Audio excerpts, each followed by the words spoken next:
Hey, what's up everyone? Welcome to this game making series using Zepeto and Unity. In our previous episode, we have made a game playable by only a single person. And in this episode, we are going to add multiplay option so that multiple people can play the game at the same time. So without any delay, let's get started. To set up Multiplay, we are first going to add a Multiplay package. And for that, just click on Windows and select Package Manager and select Zepeto.Multiplay. We already have it in our project. If you cannot find the package, just make sure you're looking for it under My Registries. Let's close this window. Now click on this arrow and select Open World Setting and set our world ID. Now click on this Create Multiplay button and rename our server as Hide and Seek. Now right click and create an empty game object and rename it as Multiplay and add a Zepeto World Multiplay component.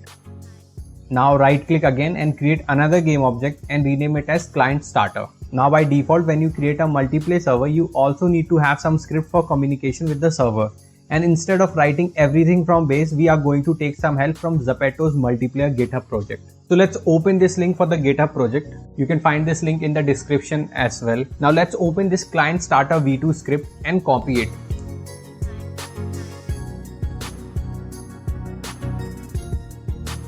And inside our project, let's create a new TypeScript and rename it as Client Starter and paste the code here. Also, let's drag this script inside Client Starter game object. Now let's open index.d.ts inside schema type folder and again go to the GitHub project, and from here select world.multiplay and click schema type and click index.d.ts script. Open it and copy it,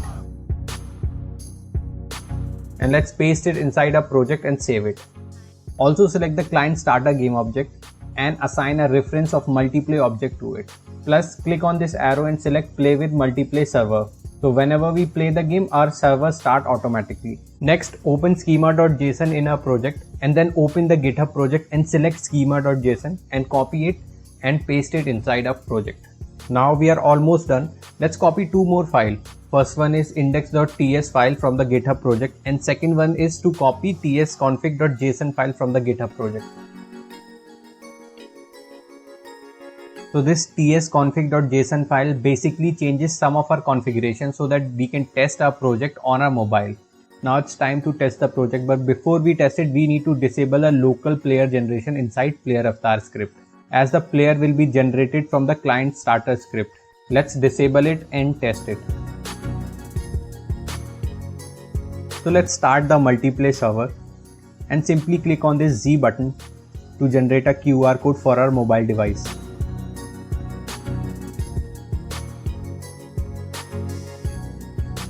So as we can see, our game is also working fine. Plus we are also getting an event inside our Unity editor. And that brings us to the end of this episode. So if you're new to this channel, do hit that subscribe button. If this video was helpful, press the like button. If not, press the dislike button.